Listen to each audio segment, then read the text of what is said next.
Okay, I'm going to the other side of this park so I can exercise. Tiniis ko na lang, tiisin na lang, lamig. Ganon din yun. Kasi wala akong gagawin sa bahay. So I rather mag-end up dun, pahiga-higa. Ayoko na. At saka ito nga, sa bagay, and I have a lot of thing to do. Kasi nag-e-edit ako. Kasi alam nyo, once I'm busy again, wala na. Hindi na naman ako pwede. Anyway, nakita nyo, walang masyadong tao. Pero marami pa rin pa isa-isa. They're trying to exercise. They're trying to do some activities. Kesa naman, they're staying home for nothing. Kasi you're gonna get crazy. Kaya nga, ang daming anxiety problem dito. Kasi because of the loneliness, the sadness and loneliness around. Pero, what can we do, right? It is what it is. Kaya, we cannot do anything. So, andito pa rin ako by the water. The water is still there. So, I'm here. Talagang mahirap. Especially sa pinagdadaanan namin. Lungkot-lungkot talaga. Last night, like I used to be. Anyway, take a picture.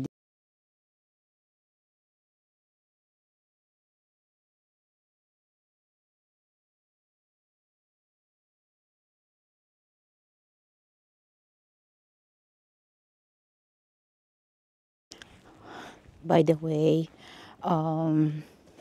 like I said, you have to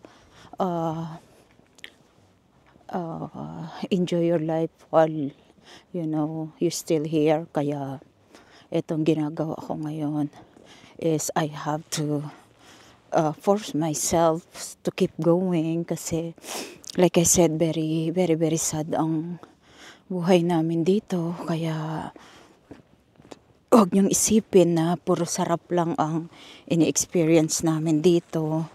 Not all the time. Parang kung titingnan mo, well, we're so lucky dahil at least dito tamad lang kung talagang hindi ka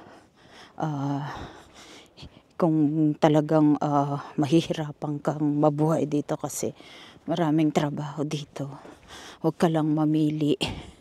Pero like I said, it's up to you if you wanna make, kung gusto mong magkumita ng malaki o paycheck to paycheck. Kaya lang, talagang it's a lot of work. You have to work hard talaga. Anyway, last night, I have another dream but ang hirap kasi I have a dream but may nakikita akong tao pero like I said lately, hindi ko na nakikita yung anak ko. So, maybe rest na talaga siya. Resting na talaga. Nalulungkot ako kasi sa panaginip ko na lang siya makikita pero habang tumatagal, nawawala na yung nakikita ko siya. I don't know kung dahil lang sa brain ko, yun lang ang iniisip ko. But like I said, mas gusto ko pa rin sana siya makikita. Pero kung resting na talaga siya, wala akong magagawa. Yun na lang talaga. Kaya tama lang itong nagawa ko. Nag-video ako para malibang ako. Kasi I think I have a vlog. Nag-vlog ako about how you detach with the independent child. Actually, kwento ako before she decided to go to New York, nag-usap kami ng anak ko. Kasi nga sabi niya, Mom, I really need to go back to school kasi if I didn't continue my school, hindi daw siya, there's no way daw na matutulungan niya kami pagtanda namin. Although alam ko naman yun lang sabi niya kasi we're not expecting anything because we are preparing for our future, like pagtanda namin, kasi ayoko naman maging burden sa anak ko, kasi kawawa naman ang anak ko kung magiging burden kami sa kanya. I know it's not easy uh, to take care ng mga katulad namin. I experienced that to nanay, kasi tingnan mo naman, ang dami namin, pero no one of us is capable to do the job in order to take care of her, especially yung kanyang full assistance na siya. So it's good nga lang na we are able to help her financially. So okay naman, but like I said, alam ko yon na hindi ako pwedeng mag-rely sa anak ko later on. But like I said, she said, okay, sabi niya, ma, I really need to go back. So she did, but she told me that she said, Mom, this time I wanna do it myself, sabi niya. So kasi before, every time yung nasa Richmond pa siya, yung nasa college pa siya, pag nagsawa siya sa tirahan niya and she decided to move to another apartment, I always reminding her that don't make don't commit yet unless I have to visit the place first. I want to see the environment. Although alam ko namang kung yun ang magugustuhan niya, wala rin akong magagawa. But since ako pa yung kami pa ng asawa ko nagpo-provide sa kanya, so sumusunod naman siya. So she doesn't have any choice but to wait for me till I visit the place and the area. But the good thing with my daughter, hindi siya maluho. She's very like I said, masyado siyang magaling. Hold on, I'm looking for a good, very responsible siya. Tinitingnan niya yung presyo ng hindi naman yung masyadong mahal. Tinitingnan niya pa rin kung yung apartment is at least ma-afford namin. Anyway, may roommates naman siya, pero ang roommate niya is always hanggang 2 lang. Ayaw niya ng malaking group kasi hindi sanay anak ko ng magulo. Anyway, so sabi niya before she go to New York, Mom, this time let me do it my way, okay?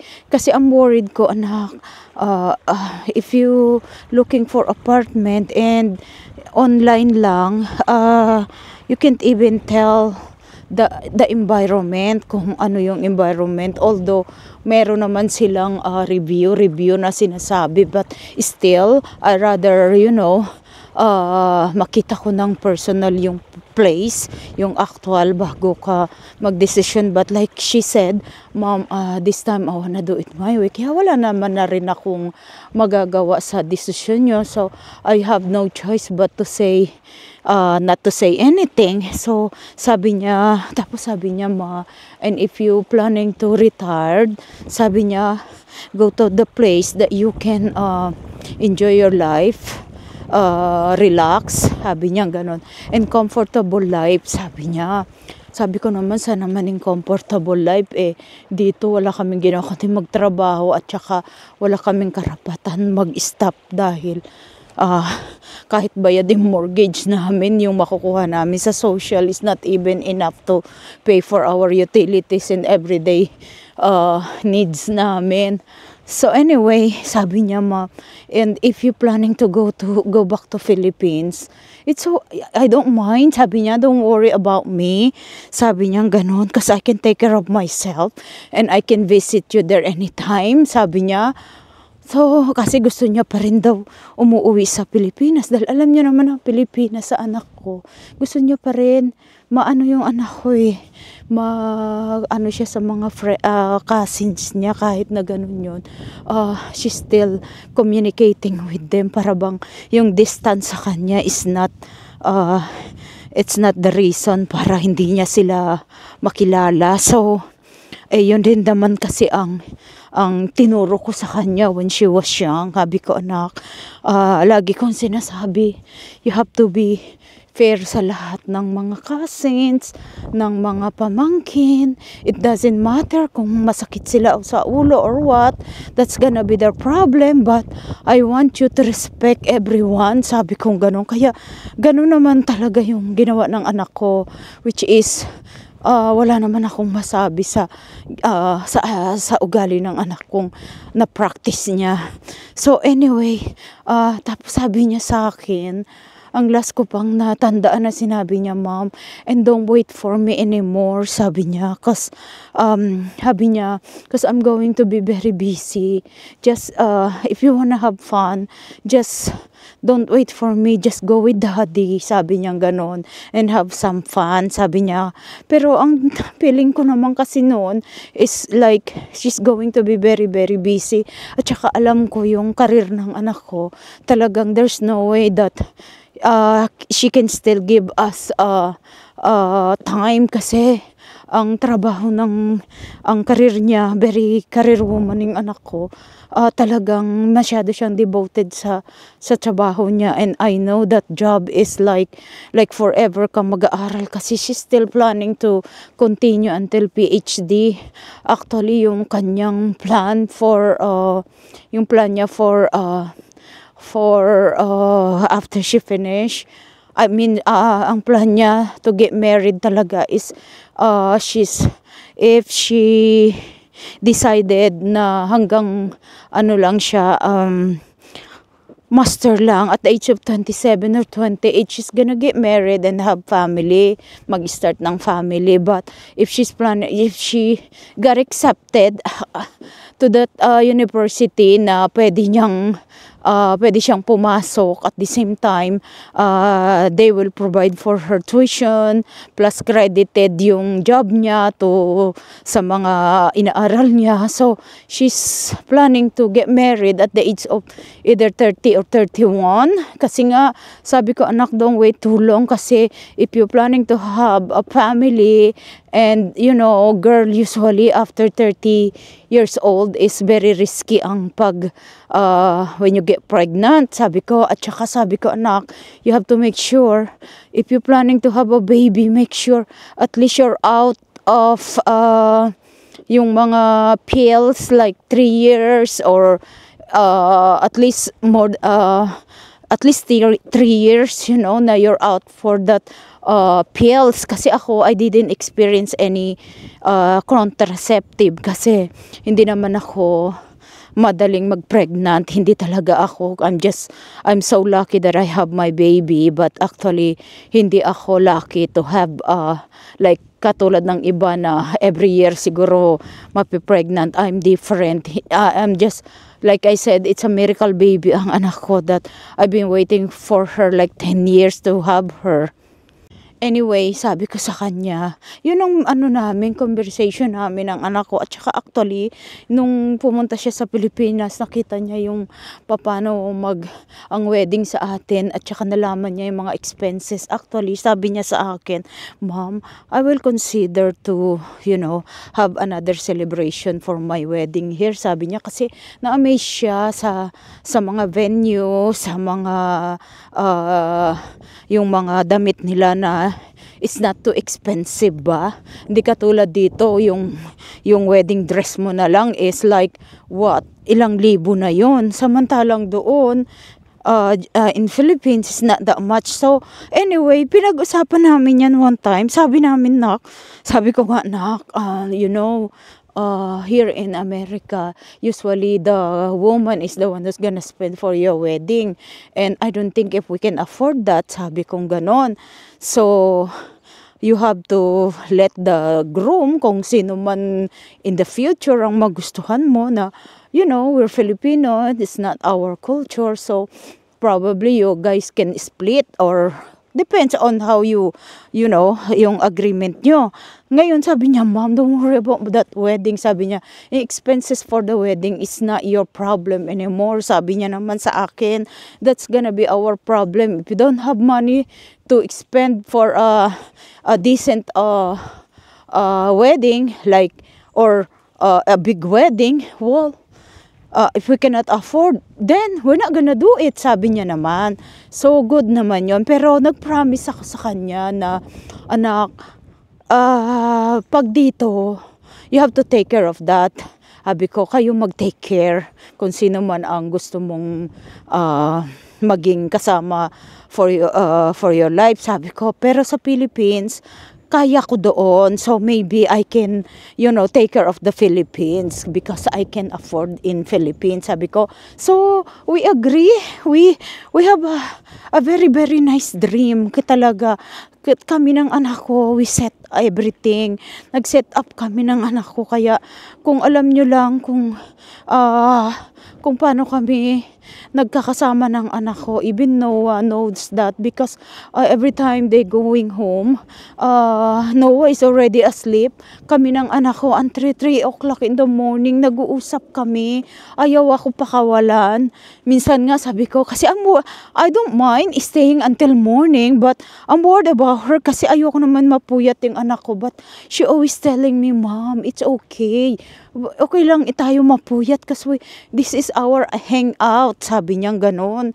So we hang out hanggang mga 3 o'clock talaga or maybe later pang ganyan. Kaya lang ang minsan naman kasi ang worried ko kasi I know she's gonna force me to go out and punta kami like mall, magsha-shopping siya, minsan ako na yung gumigive up kasi I'm so tired na nga, magtrabaho ako all day tapos I don't have enough sleep. Pero alam nyo, ang sarap-sarap sa puso na yung anak mo is willing to hang out with you, she's willing to, stay with you. Napakasarap. Kaya nga, alam nyo, kahit papano, natutuwa naman ako kasi nagawa ko naman lahat ng paraan ng way ko para ma-enjoy ko yung anak ko. But like I said, it's still not enough. Kaya nung nagpunta siya sa New York, I was very, very stressed and lahat iba yung stress ko nung first time na she went to Richmond, about an hour away sa bahay namin. Kasi she went to college nga after she graduate from high school. So yung first time niyang umalis sa amin, talagang ang hirap talaga. Pero when she went to New York, that's the time na very na-stress ako ng gusto talaga kasi we don't have a good communication ng anak ko during that time, and I'm so scared dahil nag-COVID plus napakalayo niya plus from the beginning, I really don't like New York talaga. Siguro it's a mother instinct na ang New York is not for her. I even joke with her that why you pick New York? Your personality is for parang pang Hollywood and I don't think you going because yung personality mo is for New York. And she was like, no ma, I cannot see myself, sabi niya, that I'm going to West Coast. So wala na akong magawa, diba? Talagang siya gusto niya doon. Pero since before, that's her dream, before she graduate ng high school, talagang she said, Mom, I wanna go to New York or Boston. Ang gaganda ng school ang mga gusto. Sabi ko naman, anak, we are not like doctors or lawyers, we cannot afford. Sabi ko, yung mga school na gusto mo. Plus yung expenses talaga, it's a lot. Sabi ko, plus napakalayo. Hindi ko alam kung may emergency ka, how you going to go to your place. At least mga an hour lang ang para matakbo ka namin right away, which is buti na lang ganun kasi alam nyo nung bago din yan sa college, there's a time na can you come? Ako pa naman ayoko yung naglo-long driving, pero I was able to force myself. Talagang minsan sabihin ko na daddy is still, sabi ko wag weekdays, weekend lang. Sabi ko, Mom, it's okay, punta ka na lang dito. Ganun yun. Kaya I don't know, ang hirap talagang mag-detach sa anak. Kaya nung nagpunta ng New York anak ko, at actually naghanap ako ng mga psychologist na tulungan ako paano makapag-detach sa anak. Kasi talagang halos every night na noon umiiyak ako kasi nahihirapan ako sa situation namin ng anak ko na parang hindi ko siya ma-let go. Since she wanted to become an independent and gusto niya ng bigyan siya ng space. Alam niyo, napakahirap yung gano'n. Kaya I have no choice. Tapos naghanap nga ako, and then sabi kong gano'n. Actually, minention ko sa kanya, anak, I found a psychology na, cause I read one of her article regarding how can I detach with independent child. Sabi naman gano'n. Actually, yung nabasa ko sa article niya is, sabi niya gano'n, ano ba yung gusto mo? Sabi niya, kung if your child is independent, you're good, sabi niya. Kasi kung hindi independent, meaning, dadating din yung time na baka you're gonna get tired and you wanna kick them out. Yung mga ganong bagay ba, pero para sa akin, since this thing happened siguro, I rather my daughter stay with me. I don't mind kung independent, hindi siya independent, as long as she's still around, I can still see her, I don't know. Siguro ganun lang. But anyway, sabi niya, ng psychology na yon, sabi niya, if you think that you already done your part, so why do you have to worry? Why do you have to bakit ka magsasama ng loob, 'di ba? So hayaan mo lang sila, kasi usually sabi nila, if tsaka may nagsasabi sa akin mga kliyente ko na they said sabi niya ganun, pag hindi daw ako binabother ng anak ko, meaning she's happy. Pag binabother kami, meaning she's in trouble, which is totoo talaga yun. Na-experience ko yan sa anak ko kasi one time, she kept calling me and I was like, what happened? Why she keep calling me? And she said, Mom, can you come? Ganun agad yun eh. Can you come? Meaning, something wrong.